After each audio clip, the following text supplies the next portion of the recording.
दोस्तों आज मैं ज़ॉम्बीज़ को एक्सप्लेन करने वाला हूँ। अगर आपको वीडियो पसंद आए तो एक लाइक और एक कमेंट करके बताइए। कहानी की शुरुआत एक रिकॉर्डिंग से होती है जिसमें कुछ साइंटिस्ट एक सीरम को एक सोल्जर पर टेस्ट कर रहे थे, पर उस सीरम से वो सोल्जर ज़ॉम्बी में कन्वर्ट हो जाता है और उसके पास में ही खड़े एक आदमी पर अटैक कर देता है। अपना फार्मूला कामयाब न होने पर वो साइंटिस्ट डॉक्टर रिचर्ड सीरम को डिस्पोज करने के लिए दे देता है, पर हम देखते हैं कि एक आदमी उस ट्रक का पीछा कर रहा था। तभी उस ट्रक के ड्राइवर उस ट्रक का एक्सीडेंट कर देते हैं जिससे उसमें से एक बैरल बाहर निकलकर गिर जाता है और लुढ़कते हुए एक होटल के पास पड़े कुछ बैरल के पास पहुंच जाता है। काफी देर लुढ़कने की वजह से वो वहां पर लीक हो जाता है और उसके पास पड़ी कुछ आइसक्रीम में मिक्स हो जाता है, जिसे उस होटल में काम करने वाला एक लड़का टिम, उसकी क्रश सिंडी और उसका दोस्त माइक और उसकी एक्स गर्लफ्रेंड वेनेसा खा लेती हैं। आइसक्रीम खाने की वजह से उन्हें कुछ होने लगता है और वो देखते ही देखते ज़ॉम्बीज़ बन जाते हैं, जबकि वो एक दूसरे को नॉर्मल ही दिख रहे थे, पर असल में वो अब ज़ॉम्बीज़ थे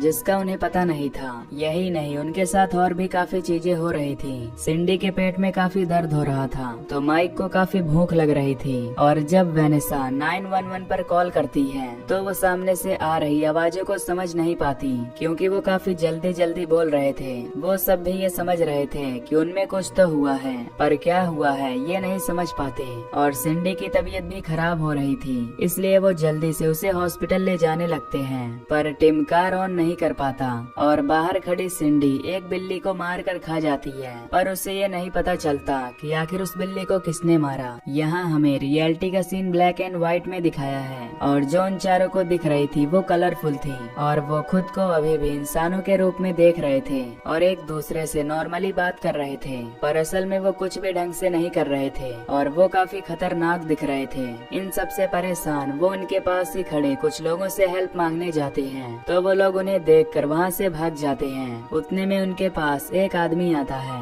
जिसका नाम निक था और उसकी छाती में एक बाइक का हैंडल घुसा हुआ था, जिसे निकालने के बाद भी वो जिंदा था, यानी निक भी ज़ॉम्बी था और वो वही आदमी था जो उस ट्रक का पीछा कर रहा था। वो उन्हें बताता है कि मिलिट्री ने एक एक्सपेरिमेंट किया है जिससे उनका सारा शहर इन्फेक्टेड हो गया है, बस उन्हें छोड़कर, क्योंकि वो इम्यून है और अब मिलिट्री उन्हें पकड़ सकती है अपनी गलती को छुपाने के लिए, इसलिए उन्हें सुरक्षित रहने के लिए एक साथ रहना चाहिए। पर टिम उससे ये सवाल करता है कि वो इन्फेक्टेड हुए कैसे, जिसपे निक उनसे फिलहाल में खाई हुई चीज पूछता है तो वो बताते हैं कि उन्होंने थोड़ी देर पहले ग्रीन कलर की आइसक्रीम खाई थी। तो निक बताता है कि मिलिट्री ने सारे डेयरी प्रोडक्ट्स में वो इन्फेक्शन मिलाया है और पूरा शहर उसे खाकर इन्फेक्टेड हो गया। असल में निक भी उस सीरम के चपेट में पहले ही आ चुका था और उसके ज़ॉम्बी बनने की वजह से वो किसी से बात भी नहीं कर पाता और लोग भी उससे डर कर भागते थे और कई चोट लगने के बाद भी वो जिंदा था, जिस वजह से वो खुद को सही और बाकी इंसानों को अलग समझने लगा था। और टिम और उसके दोस्त निक से बात कर पा रहे थे तो वो उन्हें भी इम्यून समझकर खुद को एक सुपर सोल्जर की टीम समझता है और अब उनका काम था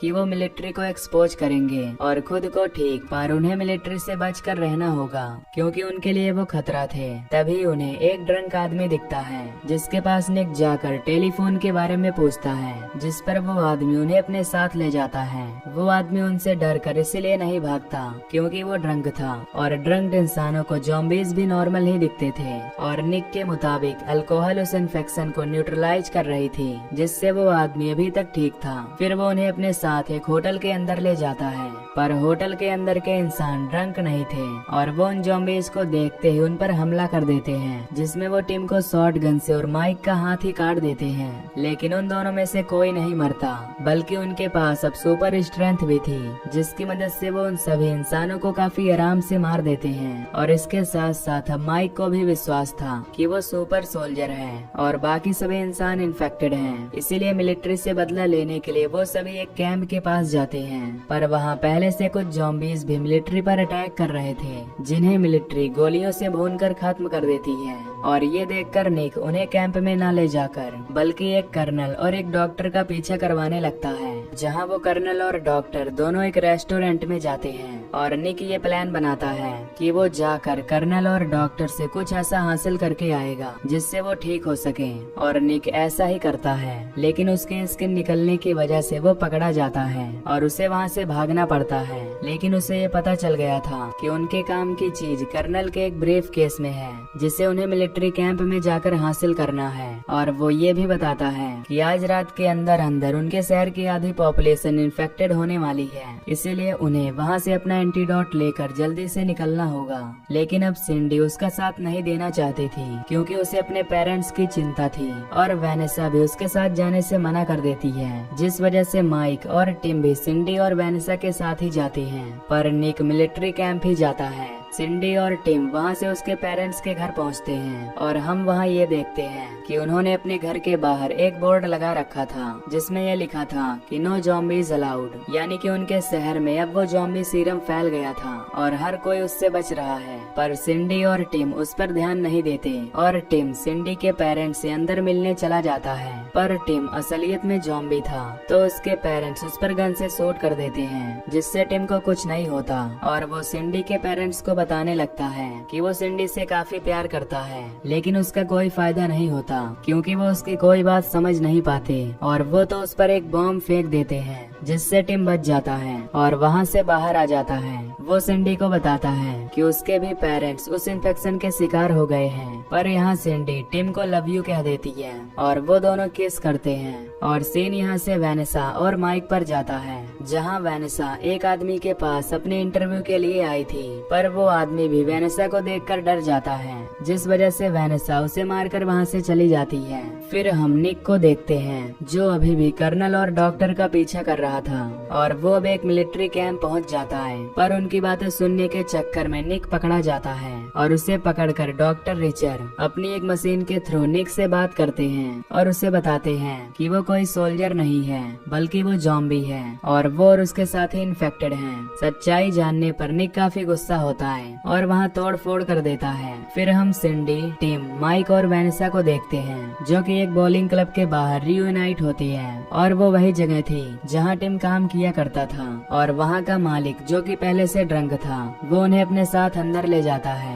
अंदर जाने पर वहाँ पहले से ही काफी लोग थे और उनमें एक था डैनी जो कि टिम को बिल्कुल पसंद नहीं करता था पर सिंडी को पसंद करता था। और जब वो उन्हें एक साथ देखता है तो काफी गुस्सा होता है, अब क्योंकि वो लोग पहले से ही ड्रंक थे, जिस वजह से वो उन ज़ॉम्बीज़ को पहचान नहीं पाते। और डैनी गुस्से में आकर उन्हें बॉलिंग चैलेंज देता है, जिससे माइक एक्सेप्ट भी कर लेता है। और हम यहाँ ह्यूमन वर्सेस ज़ॉम्बीज़ का एक मैच देखते हैं और दूसरी ओर सिंडी और वेनेसा उन सभी को और भी शराब पिलाते हैं ताकि उनके अंदर का इन्फेक्शन न्यूट्रलाइज रहे और वो उन पर अटैक ना करें। और उनका ये गेम काफी शानदार चलता है और माइक उस गेम को जीत भी जाता है। पर थोड़ी ही देर में वहाँ पड़ी शराब खत्म हो जाती है और शराब का असर खत्म होने के बाद डैनी और बाकी लोग उन सभी पर हमला कर देते हैं, जिस वजह से उन चारों ज़ॉम्बीज़ को भी उन पर हमला करना पड़ता है। और इसी फाइट के दौरान एक आदमी माइक के सिर को काट देता है, जिससे माइक का सिर उसके शरीर से अलग हो जाता है और सिर्फ अब उसका सिर बचता है।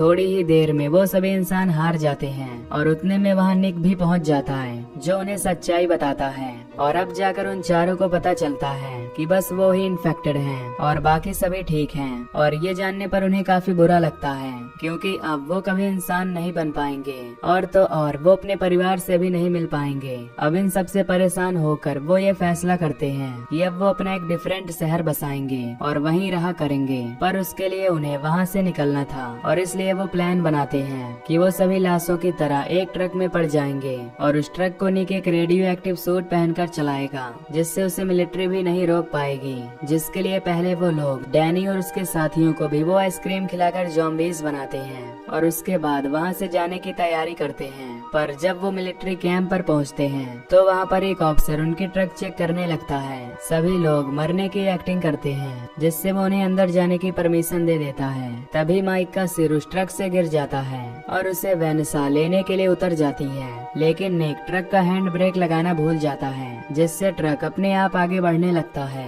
तभी मिलिट्री वाले इन्हें देख लेते हैं और ये पांचों वहाँ से भागते हैं। मिलिट्री को पता चल जाता है कि वो जिंदा ज़ॉम्बीज़ हैं और इसलिए माइक एक ग्रेनेड को अपने मुंह में रखकर मिलिट्री को उनके पास आने से रोकता है। और जैसे ही मिलिट्री वाले वहाँ आते हैं तो वो खुद भी मारा जाता है, पर वो अभी भी मिलिट्री को रोक नहीं पाती। तो निक जाकर मिलिट्री का ध्यान अपने ऊपर करता है और पीछे से बाकी ज़ॉम्बीज़ आकर मिलिट्री पर अटैक कर देते हैं, जिससे वो ज़ॉम्बीज़ मिलिट्री को हराकर वहाँ से भाग जाते हैं। पर इन सब में निक भी मारा जाता है। मूवी के लास्ट सीन में हम सभी ज़ॉम्बीज़ को देखते हैं जो एक नया शहर बनाकर उनमें रह रहे थे, जिसका नाम ज़ॉम्बी टाउन था, जिसे माइक और निक की याद में बनाया गया था। और हम ये भी देखते हैं कि निक अभी भी जिंदा था, जिसे डॉक्टर रिचर और कर्नल ने पकड़ रखा था और वो उसे टॉर्चर करने वाले थे। पर इन सब से निक को कोई फर्क नहीं पड़ता, क्योंकि वो अब ज़ॉम्बी था। और ये मूवी यहीं पर एंड हो जाती है।